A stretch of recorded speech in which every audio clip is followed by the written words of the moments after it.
ev hilbijartin çavak ji bo Tirka mühim ji bo Kurda jî mühim e. Partiya Mapu Azadiyê Hak Bajî çardê gulane de dikeve hilbijartinê. Kurdistana Bakur'da hinci Kurd vak sel sal beri hinci temsiliyeti wan rê ku pek nehatiye. Ji bo danasîna berbijaran her wiha polîtika xwe aş bû hilbijartinê li Amedê preskonferansayek li darxistin. Serokê Hakparê Düzgün Kaplan anî ziman hemî tifaqê ku dikevin hilbijartinê li dijî hebûna Kurd siyasetê dimeşînin. Li hember wan Hakpar jî Tifaqa Kurdistanî ava kiriye. Nava ev ittifakı de Partiya Demokrata Kurdistan Kürt heye o azadi hareketi nav ittifakı de o TDK tevger o Partiya Azadiya Kurdistan ji vak rey pişkiriya me. Hakpar jî pirsgirêka Kurd wekî pirsa herî mezin a Tirkiyeyê dibîne. Gelo pêşniyara wan ji bo çareseriyê çi ye? Ev ku velatê ku pir rengî, pir dengî, pir nasnameyî ev çareserî kirine. Em dibêjî şiklekî federalî.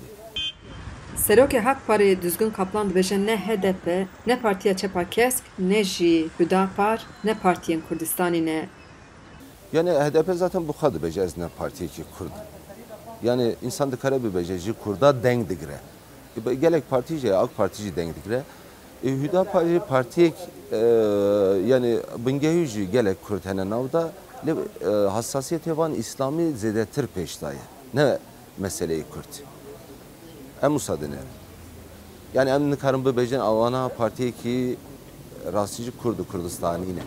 Birêz Kaplan dibêje hilbijartinê de armanca wan avakirina xeteka netewî a Kurdistaniyê. Hedefim yani iktidar.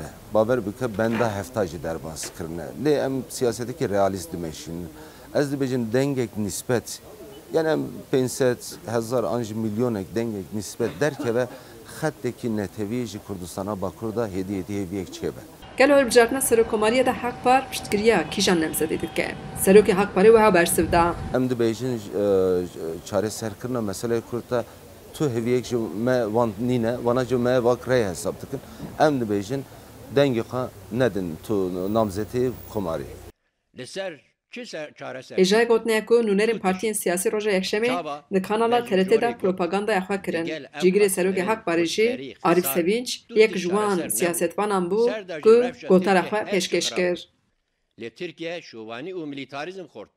Hakpar ji bo çareseriya pirsa Kurd federalîzmê pêşniyar dike. Xecîna Farqîn, Dengê Amerîka, Amed.